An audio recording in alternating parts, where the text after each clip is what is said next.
Other side Mayank. क्या कहा अवंतिका ने? क्या उसने उन पिक्चर्स पे यकीन कर लिया? सोफिया कोई चाल चले और उसमें कामयाब ना हो, ऐसा कभी नहीं हुआ। अवंतिका ने उन पिक्चर्स पर यकीन किया है और अब वो जल्दी ही अद्विक से अलग हो जाएगी। मानना पड़ेगा तुम्हें, क्या चाल चली है तुमने। सांप भी मर गया और लाठी भी नहीं टूटी। अद्विक को पाने के लिए मैं सांप तो क्या किसी को भी मार सकती हूँ।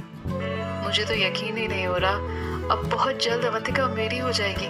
लेकिन क्या? तुम्हें पूरा यकीन तो है ना, किसी का शक तुम पर नहीं आएगा? दुनिया की नजर में मैं पागल हो चुकी हूँ और मेरा इलाज चल रहा है, इसलिए मैं पूरी तरह से सेफ हूँ।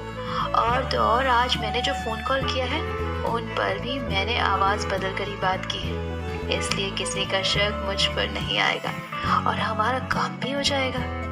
सोफिया हमेशा अद्विक को सेड्यूस करने की कोशिश करती थी, लेकिन अद्विक हमेशा सोफिया को खुद से दूर कर देता था।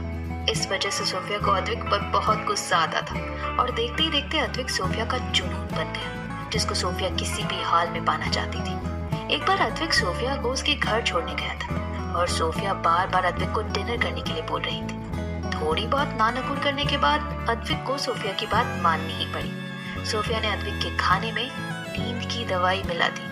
डिनर के बाद अद्विक को बहुत नींद आने लगी। सोफिया के कहने पर उस रात अद्विक सोफिया के घर ही रुक गया, जिसका फायदा उठाकर सोफिया ने अद्विक के साथ अपनी कुछ तस्वीरें ले ली, ये सोचकर कि अगर अद्विक के सामने उसका सच आ गया तो वो ये फोटोज दिखाकर अद्विक को ब्लैकमेल कर सकेगी। और आज वही फोटोज को यूज करके सोफिया अद्विक और अवंतिका को अलग करना चाहती है। अब देखना दिलचस्प होगा कि क्या सच में सोफिया अपनी चाल में कामयाब हो पाई है। सूर्यवंशी निवास, अद्विक्स रूम सीन। अवंतिका अपने हाथ में मौजूद सोफिया और अद्विक की फोटोज देख रही थी। उसके चेहरे पर एक किलर स्माइल थी। अवंतिका अपने फोन से अद्विक को एक मैसेज करती है, अद्विक आई नीड यू, आप प्लीज जल्दी से घर आ जाइए। अवंतिका अपना लैपटॉप ऑन करती है। थोड़ी देर बाद उसके लैपटॉप पर सोफिया और मयंक की लाइव फुटेज चलने लगती है, जिसे देखकर अवंतिका खुद से कहती है, पहले भी तुमने मुझे समझने में भूल कर दी और इस बार भी तुम मुझे समझने में बहुत बड़ी गलती कर रही हो। तुम्हें क्या लगा तुम मुझ पर नजर रखोगी और मुझे पता भी नहीं चलेगा? अवंतिका अपने करीबियों से ज्यादा अपने दुश्मनों पर नजर रखती है। तुम्हें कानून के हवाले करके मैंने गलती कर दी, लेकिन इस बार वही गलती दोबारा नहीं करूंगी। इस बार तुम्हें सजा मैं दूंगी। तैयार हो जाओ सोफिया डिसूजा अपनी बर्बादी के लिए। आज से इनफैक्ट अभी से तुम्हारी उल्टी गिनती शुरू हो गई है। Suryavanshi fashion hub. अद्विक जो अभी अभी अपनी मीटिंग से फ्री हुआ था, तभी उसके फोन पर अवंतिका का मैसेज आता है, जिसे देखकर वो तुरंत ही घर के लिए निकल जाता है। आफ्टर 20 मिनट्स, सूर्यवंशी निवास, अद्विक्स रूम सीन। अद्विक जल्दी से अपने कमरे में जाता है और अवंतिका के पास जाकर उसे गले से लगा लेता है और वैसे ही कहता है, क्या हुआ जान, सब ठीक तो है ना? तुमने मुझे इतनी अर्जेंटली क्यों बुलाया? अवंतिका की सोच के मुताबिक एक साया मोहन, जिसको सोफिया ने भेजा है अवंतिका और अद्विक पर नजर रखने के लिए, खिड़की से रूम के अंदर झांक रहा था, जिसे देखकर अवंतिका के चेहरे पर एक कातिल मुस्कान आ जाती है। अवंतिका अद्विक के कान में कुछ कहती है, जिसे सुनकर अद्विक सहमति से अपना सर हिला देता है। अवंतिका अद्विक को खुद से दूर करके धक्का दे देती है, जिससे अद्विक लड़खड़ा के 2 कदम पीछे हो जाता है और सवालिया नजरों से अवंतिका को देखने लगता है। अवंतिका अद्विक को अपना फोन दिखाती है, जिसमें अद्विक के साथ सोफिया की फोटो थी। फोटोज देखते हुए अद्विक के चेहरे के हाव भाव बदल रहे थे। फिर वो हुआ जिसकी उम्मीद किसी ने भी नहीं की थी, एक थप्पड़ अद्विक के गाल पर। अवंतिका चिल्लाकर अद्विक से बोलती है, अब बस भी कीजिए अद्विक, और कितना झूठ बोलेंगे? मैं अब आपकी सच्चाई जान चुकी हूँ। मैंने आपसे कितना प्यार किया, आपकी गलती होने के बावजूद आपको माफ कर दिया, और आपने मुझे धोखा दिया। ये सिला दिया आपने मेरे प्यार का। अद्विक अवंतिका का हाथ पकड़ के कहता है, मेरी बात सुनो, तुम्हें जरूर कोई गलतफहमी हुई है, मैं तुम्हें धोखा नहीं दे रहा। मेरे और सोफिया के बीच में कभी ऐसा कुछ हुआ ही नहीं था। अवंतिका अद्विक का हाथ झटक कर कहती है, झूठ, आपने सिर्फ मुझसे झूठ कहा है। अब मैं आपके साथ नहीं रहूंगी, मैं आपको छोड़कर आपसे दूर चली जाऊंगी। मुझे एक धोखेबाज इंसान के साथ नहीं रहना। अवंतिका की बात सुनकर अद्विक की आंखों में आंसू आ जाते हैं। उन दोनों को झगड़ते देख मोहन वहां से चला जाता है और मोहन के जाने के बाद अवंतिका अद्विक को कसकर गले लगा लेती है।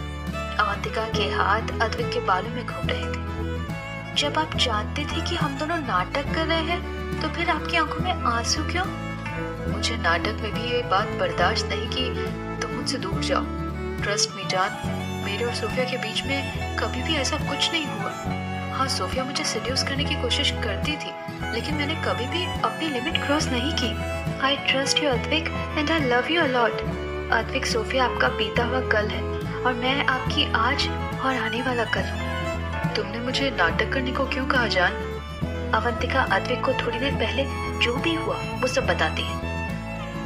अद्विक, सोफिया हमें गुमराह कर रही है। ना तो वो पागल हुई है और ना ही उसका कोई ट्रीटमेंट चल रहा है। उसने डॉक्टर नीलेश त्रिपाठी को भी खरीद रखा है और झूठी रिपोर्ट बनाकर दुनिया के सामने खुद को पागल साबित कर दिया है। आज का वो फोन कॉल भी ना सोफिया ने ही किया था और इतना ही नहीं, उसने हमारे घर अपने किसी आदमी को भेजा है जो हम पर नजर रख सके और इन सब में मयंक देशमुख उसकी मदद कर रहा है। तुम इतनी यकीन से कैसे कह सकती हो कि ये सब सोफिया और मयंक ही कर पा रहे हैं?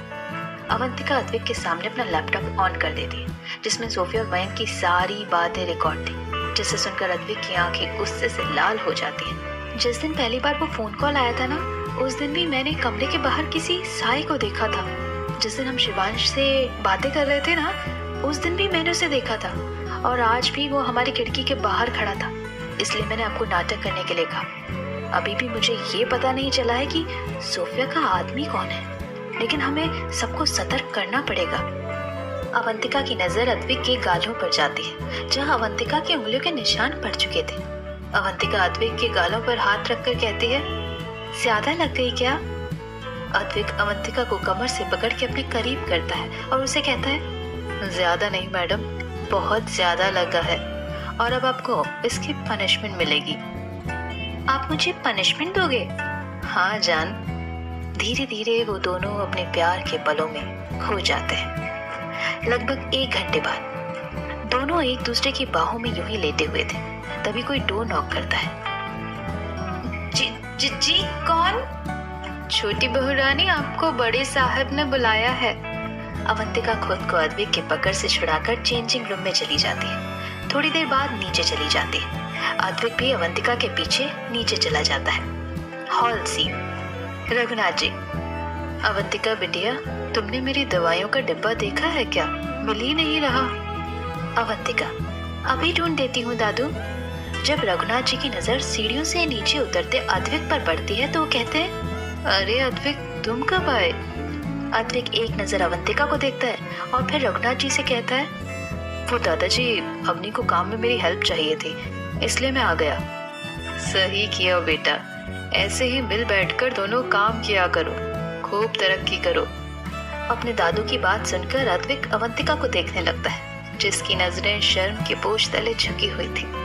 अवंतिका रघुनाथ जी को उनकी दवाइयों का डिब्बा खोज कर दे देती है, जिससे रघुनाथ जी खुशी खुशी अवंतिका के सिर पर हाथ रखकर चले जाते हैं। उनके जाने के बाद अद्विक अवंतिका का हाथ पकड़कर उसे खुद की तरफ खींचता है और उसके कान के पास जाकर कहता है, जान, सुना तुमने? दादाजी चाहते हैं हम लोग मिल बांट कर काम करें और तरक्की भी करें। तुम्हारा क्या ख्याल है इस बारे में? कोई आ जाएगा अद्विक। आने दो, देख लेगा अद्विक, छोड़िए मुझे। देखने दो।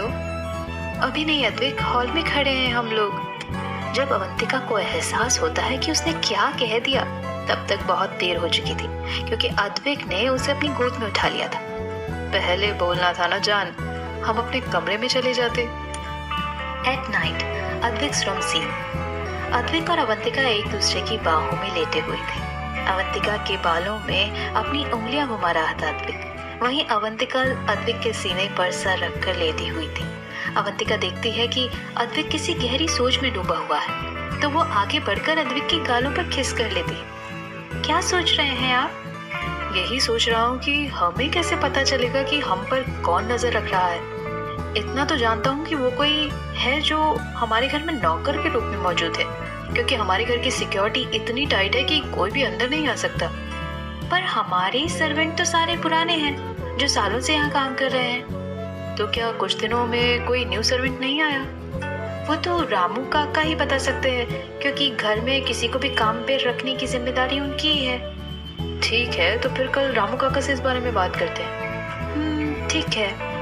वैसे जान, तुम्हें कैसे पता चला कि सोफिया और मयंक मिले हुए हैं? उस रात जो फोन कॉल आया था ना, इससे ये साबित हो गया था कि वो फोन कॉल सोफिया का है, और मैंने आपको इंस्पेक्टर से बात करते हुए भी सुन लिया था। तो फिर आपके सोने के बाद मैंने मेरी कंपनी के लिए काम करने वाले स्पाई प्रवीण को वो नंबर दिया जिससे मुझे कॉल आया था, और भगवान की दया से हमें उसकी लोकेशन पता चल गई। सोफिया इस वक्त मुंबई के बाहर है। लोकेशन पता चलते ही प्रवीण वहाँ चला गया, और उसके वहाँ पहुँचते ही थोड़ी देर बाद मयंक की गाड़ी वहाँ कर रुकी। बहुत मुश्किल से प्रवीण ने उन दोनों की बातें रिकॉर्ड की, जिससे मुझे ये पता चल गया कि जॉन और जैस्मिन को मारने वाली भी सोफिया है। उसने डॉक्टर नीलेश त्रिपाठी को भी खरीद लिया। फिर मैंने प्रवीण से कहकर उस घर में एक हिडन कैमरा लगवा दिया। अच्छा, तो मतलब तुम्हें पहले से ही पता था कि सोफिया जेल से भाग चुकी है?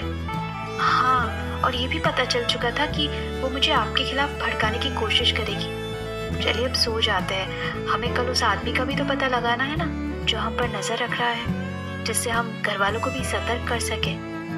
अद्विक अवंतिका के माथे पर एक किस करता है और उसे हक करके सो जाता है।